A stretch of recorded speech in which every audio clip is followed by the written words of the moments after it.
بسم اللہ الرحمن الرحیم. مسجد میں ٹوپیاں رکھنا اور اس میں نماز پڑھنا مکروہ ہے.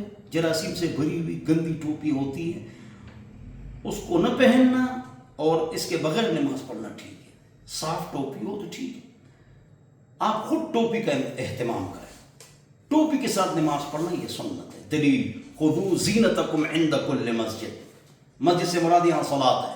اے صلاۃ خذوا زینتکم عند کل صلاۃ. نماز کے دوران زینت کو لازم پکڑیں. زینت زائد ہوتی ہے اصل پر.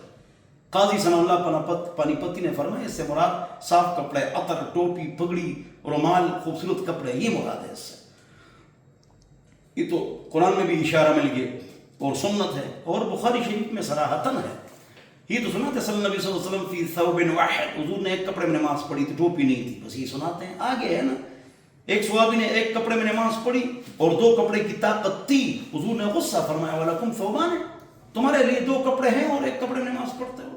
اور آگے جب وسعت آ گئی حضرت عمر نے ممبر پر فرمایا اِذَا أَوْسَعَ اللَّهُ فَأَوْسِعُوا، فتاوی الحدیث جلد نمبر 3، کہ جب اللہ تعالیٰ نے وسعت پیدا کری تو وسعت اختیار کرو، اچھے کپڑے پہنو، پگڑی، ٹوپی وغیرہ وغیرہ. تو بخاری شریف میں تو صراحتاً حوالہ موجود ہے.